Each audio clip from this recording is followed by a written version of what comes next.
साल 1983, गुजरात का धवारी गांव, अरब सागर का किनारा, और एक टीम जो इतिहास के पन्नों में छुपे रहस्यों को खोजने समुद्र की गहराइयों में उतरी थी। ये कोई आम दिन नहीं था, कुछ तो था जो उन्हें वहां खींच लाया था। शायद कोई भूला बिसरा शहर, कोई प्राचीन सभ्यता, या फिर कुछ ऐसा जो इंसान के समझ से परे था। समुद्र की 130 फीट गहराई तक जाते ही उनकी आंखें जो देखती हैं, वो सचमुच रूह कंपा देने वाला था। एक पल को तो उनके शरीर में जैसे जान ही नहीं रही। उनकी सांसें तेज हो गईं, दिल की धड़कनें इतनी बढ़ गईं कि पानी के अंदर भी उनकी धड़कनें सुनाई देने लगी। घबराहट में वो फौरन ऊपर आते हैं और अपने बॉस को फोन मिलाते हैं। रिंग जाती है। कुछ सेकंड्स तक सिर्फ सन्नाटा, और फिर उधर से एक आवाज आती है, हेलो। लेकिन आर्कियोलॉजिस्ट्स कुछ कह नहीं पाते। वो हाँफ रहे थे, घबराए हुए थे। पर जब बोलना शुरू किया तो एक के बाद एक शब्द इस तरह निकले मानो कोई बुरा सपना हकीकत बन चुका हो। जो उन्होंने समुद्र में देखा था वो किसी भी इंसान की कल्पना से परे था। बॉस उनकी बात सुनते ही सन्न रह गए। उनके हाथ से फोन छूटकर जमीन पर गिर पड़ा। एक ठंडी लहर उनके रगों में दौड़ गई। लेकिन सवाल ये है कि उन्होंने आखिर वहां देखा क्या था? क्या वो कोई प्राचीन शहर था, या फिर कुछ ऐसा जिसे इंसान की आंखों ने पहले कभी नहीं देखा? जानने के लिए आइए हम भी डूबते हैं अरब सागर की उन्हीं रहस्यमयी गहराइयों में। समुद्र की इन उठती लहरों को देखिए, जिनमें जितना शोर है उसके अंदर उतना ही गहरा सन्नाटा पसरा हुआ है। और इसी सन्नाटे में दफन है ना जाने कितने रहस्य, जिनके बारे में शायद ही कोई जानता हो। समुद्र की गहराइयों में आज भी कई ऐसे राज छिपे हैं जिनका सच सामने आना अभी बाकी है। कुछ साल पहले अरब सागर की गहराई में एक ऐसी ही जगह खोजी गई जिसे देखकर हर कोई दंग रह गया था। दरअसल वो कोई साधारण स्थल नहीं था, बल्कि एक पूरी नगरी थी। ऐसी नगरी जिसकी भव्यता शब्दों में बयान करना मुश्किल है। ऊंची ऊंची दीवारें, विशाल द्वार, उन पर की गई अद्भुत नक्काशी, ऐसा लगता था मानो समय वहीं थम गया हो। सुनियोजित सड़कें, भव्य महल और पूरी तरह से व्यवस्थित नगर जो आज के आधुनिक शहरों को भी पीछे छोड़ दे। समुद्र की अथाह गहराइयों में इस तरह की नगरी देखकर पुरातत्वविद हैरान रह गए। सबसे बड़ा सवाल यह था कि यह नगरी यहाँ पहुंची कैसे? ये कितनी पुरानी हो सकती है? इन सवालों के जवाब खोजने के लिए वहां से पत्थरों के कुछ नमूने लिए गए, और जब उनकी कार्बन डेटिंग की गई तो जो सच सामने आया उसने सभी को स्तब्ध कर दिया। वे पत्थर महाभारत काल के थे, और यह वही नगरी थी जिसका वर्णन स्वयं महाभारत में किया गया है। श्री कृष्ण की नगरी, द्वारका। वही द्वारका जिसे भगवान श्री कृष्ण ने समुद्र के किनारे बसाया था। लेकिन सवाल ये उठता है कि यह असली द्वारका है या फिर कुछ और? क्योंकि गुजरात के जामनगर जिले में स्थित वर्तमान द्वारका को भगवान विष्णु के 4 धामों में से एक माना जाता है। हजारों कृष्ण भक्त वहां दर्शन के लिए पहुंचते हैं। लेकिन अगर वह द्वारका है तो फिर समुद्र की गहराइयों में मिली यह नगरी क्या है? दरअसल श्रीमद् भागवत पुराण के अनुसार कंस का वध करने के बाद भगवान श्री कृष्ण यादव वंश के साथ मथुरा में रहने लगे। लेकिन कंस की मृत्यु के बाद उसके ससुर जरासंध ने प्रतिशोध लेने के लिए मथुरा पर 1 या 2 बार नहीं बल्कि पूरे 17 बार आक्रमण किया। अब सवाल उठता है कि इन हमलों के कारण क्या हुआ? क्या श्री कृष्ण ने मथुरा को छोड़ दिया? और अगर हाँ, तो उन्होंने कहां जाकर एक नई नगरी बसाई? इन रहस्यों से पर्दा उठाने के लिए हमें इतिहास के उन पन्नों को पलटना होगा जिनमें इस डूबी हुई नगरी के जवाब छिपे हो सकते हैं। बार बार हो रहे इन आक्रमणों से न केवल मथुरा की प्रजा त्रस्त हो चुकी थी, बल्कि स्वयं श्री कृष्ण भी इस स्थिति से व्यथित थे। जरासंध के निरंतर हमलों ने मथुरा को अस्थिर कर दिया था, और श्री कृष्ण जानते थे कि यदि इसे रोका नहीं गया तो उनकी प्रजा का अस्तित्व संकट में पड़ सकता है। इसीलिए उन्होंने मथुरा को छोड़कर एक सुरक्षित स्थान पर नई नगरी बसाने का निर्णय लिया। श्री कृष्ण अपने परिवार और पूरी प्रजा के साथ मथुरा से लगभग 1285 किलोमीटर दूर अरब सागर के किनारे पहुंचे। वहां उन्होंने भगवान विश्वकर्मा को समुद्र के ऊपर एक भव्य नगरी बनाने का आदेश दिया। लेकिन यह कार्य समुद्र देव की अनुमति के बिना संभव नहीं था। इसलिए श्री कृष्ण ने समुद्र देव की उपासना की, और उनकी तपस्या से प्रसन्न होकर समुद्र देव ने अरब सागर के बीचों बीच करीब 153.6 किलोमीटर भूमि उन्हें प्रदान कर दी। इसी भूमि पर भगवान विश्वकर्मा ने एक अद्भुत नगरी का निर्माण किया, द्वारका। यह कोई साधारण नगरी नहीं थी, बल्कि इतनी भव्य थी कि आज की आधुनिक सुनियोजित नगर व्यवस्थाओं को भी पीछे छोड़ दे। विशाल दीवारें, ऊंचे दरवाजे, सुशोभित बगीचे, सुंदर सरोवर और सोने से जड़े भव्य महल, यह नगरी दिव्य थी।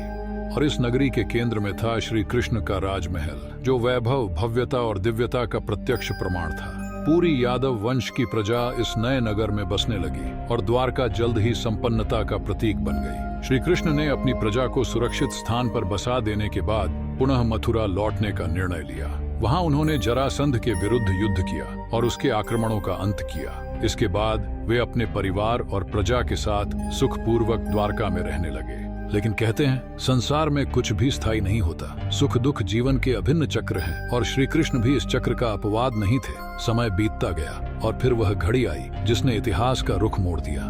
कुछ वर्षों बाद पांडवों और कौरवों के बीच महायुद्ध प्रारंभ हुआ, कुरुक्षेत्र का युद्ध। इस युद्ध में श्री कृष्ण ने अर्जुन के सारथी की भूमिका निभाई और वही क्षण था जब उन्होंने गीता का उपदेश दिया, जो युगों युगों तक मानवता के लिए प्रेरणा स्रोत बना रहेगा। 18 दिनों तक चले भीषण युद्ध के बाद आखिरकार पांडवों की विजय हुई, लेकिन इसी के साथ द्वारका के विनाश की शुरुआत भी हो चुकी थी। दरअसल महाभारत के स्त्री पर्व के अनुसार जब माता गांधारी ने अपने 100 पुत्रों को मृत देखा तो वे यह दुख सहन नहीं कर सकी। शोक और क्रोध से व्याकुल होकर उन्होंने भगवान श्री कृष्ण को इस विनाश का उत्तरदायी ठहराया। अपने पुत्रों की मृत्यु से आहत होकर उन्होंने श्री कृष्ण को श्राप दिया कि जिस प्रकार उनके वंश का संहार हुआ है, ठीक उसी प्रकार 36 वर्षों बाद यादव वंश का भी विनाश होगा। श्री कृष्ण जो स्वयं त्रिकालदर्शी थे, इस भविष्य को पहले ही देख चुके थे, इसलिए उन्होंने गांधारी के इस श्राप को आशीर्वाद की भांति स्वीकार कर लिया। लेकिन यह केवल एक श्राप नहीं था जिसने द्वारका के अंत की नींव रखी।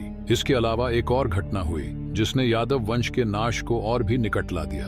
यह एक ऐसी घटना थी जिसने द्वारका के भविष्य पर काल के बादल मंडरा दिए। धीरे धीरे समय बीतता गया और वह घड़ी आ गई जब द्वारका के पतन की भविष्यवाणी सत्य होने लगी। एक बार की बात है जब द्वारका के पास स्थित पवित्र स्थल पिंडारक में कई ज्ञानी साधु संतों का आगमन हुआ। इन संतों को देखकर श्री कृष्ण के मित्र सांब ने अपने साथियों के साथ मिलकर उनके साथ एक शरारत करने की योजना बनाई। सांब ने गर्भवती स्त्री का वेश धारण किया और साधु संतों के पास जा पहुंचा।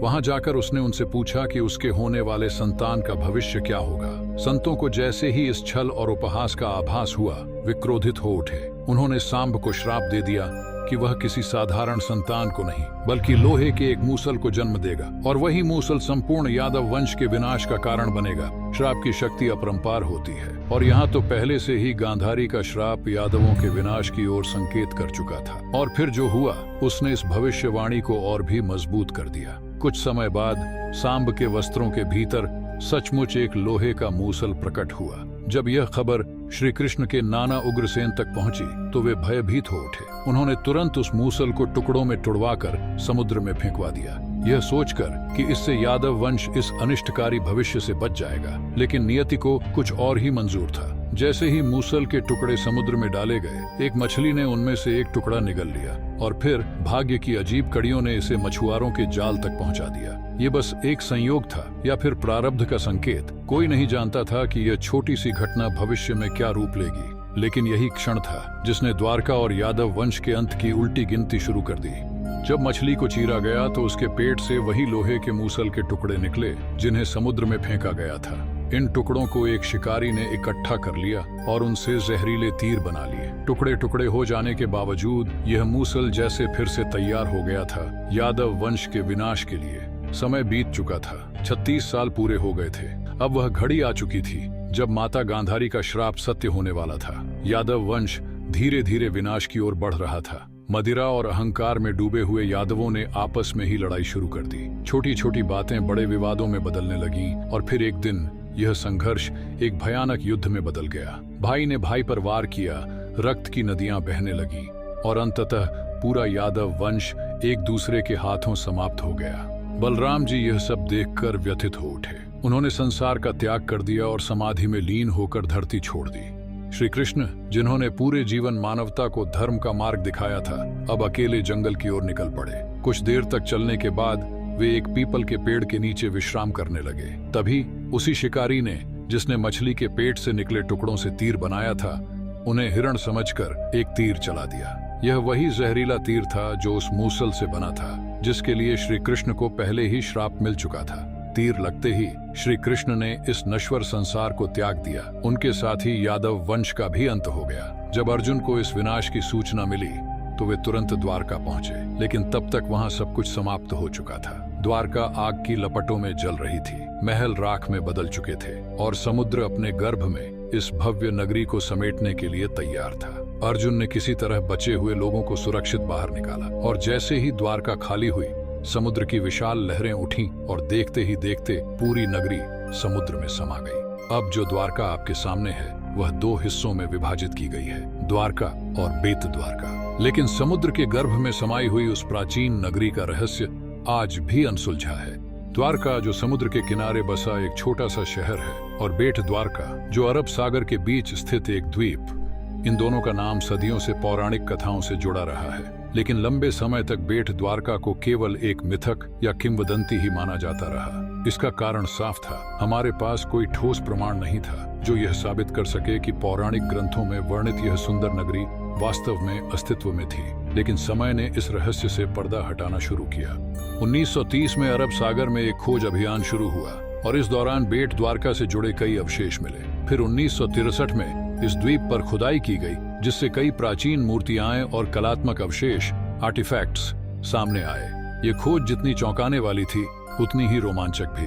धीरे धीरे इतिहास और पुराणों के बीच की कड़ी जुड़ने लगी। इसके बाद कई शोध और अध्ययन हुए, जिनसे यह दिलचस्प थ्योरी सामने आई कि बेट द्वारका ही वह स्थान था जहां श्री कृष्ण अपने परिवार के साथ निवास करते थे। क्या यह वही प्राचीन द्वारका थी जिसे समुद्र ने निगल लिया था, या फिर यह उस नगरी का एक छोटा सा अंश था जो अब भी समय की लहरों में छिपा हुआ है? रहस्य अभी भी बरकरार है, लेकिन यह खोज यहीं नहीं रुकी। 1983 से 1990 के बीच प्रसिद्ध पुरातत्वविद डॉक्टर शिखरीपुरा रंगनाथ राव और उनकी टीम ने इस मिशन को पूरा करने का संकल्प लिया। यह टीम लगातार समुद्र की गहराइयों में छिपे रहस्यों को उजागर करने में जुटी रही, और फिर पानी के नीचे उन्हें एक बेहद खूबसूरत नगरी के अवशेष मिले। लेकिन यहाँ सवाल वही था, क्या यह सच में वही द्वारका थी जो श्री कृष्ण की नगरी कही जाती है?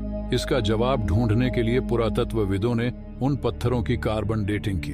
कार्बन डेटिंग से किसी भी अवशेष की उम्र का अनुमान लगाया जा सकता है। यह तकनीक 50,000 साल तक पुराने अवशेषों की उम्र निर्धारित करने में सक्षम है। इसके अलावा नरहरि आचार्य ने महाभारत में वर्णित ग्रहों की स्थिति और खगोलीय घटनाओं एस्टेरॉइड्स के आधार पर गणना की, जिससे यह निष्कर्ष निकला कि महाभारत का युद्ध 3120 ईसा पूर्व में हुआ था, और पौराणिक कथाओं के अनुसार उसी युग में द्वारका नगरी का निर्माण हुआ था। जब समुद्र से मिले पत्थरों की कार्बन डेटिंग की गई, तो चौंकाने वाले नतीजे सामने आए। ये पत्थर भी उसी समय के थे, लेकिन सवाल फिर भी बना रहा, सिर्फ पत्थरों के आधार पर यह कैसे साबित किया जाए कि यह नगरी वास्तव में द्वारका ही थी? इसका उत्तर खोजने के लिए पुरातत्वविदों ने समुद्र की गहराइयों में जाकर पूरी नगरी का मानचित्र तैयार किया, और जो रहस्य सामने आया वह बेहद रोमांचक था। इस डूबी हुई नगरी का कुल क्षेत्रफल 153.6 वर्ग किलोमीटर था।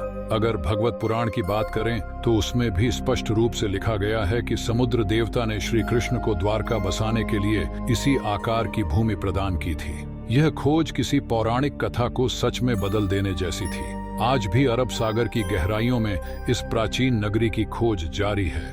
द्वारका अब भी रहस्यों से भरी हुई है। क्या समुद्र के नीचे अब भी श्री कृष्ण की नगरी के और रहस्य छिपे हुए हैं? यह खोज अभी समाप्त नहीं हुई है। उम्मीद है कि इस रहस्यमयी कहानी ने आपको नया नजरिया दिया होगा, और इतिहास के इस अनसुलझे अध्याय के बारे में जानकर आपको रोचक जानकारी मिली होगी। अगर आपको यह वीडियो पसंद आया हो तो इसे लाइक करें, अपने दोस्तों के साथ शेयर करें, और ऐसे ही दिलचस्प किस्सों के लिए हमारे चैनल को सब्सक्राइब करना न भूलें।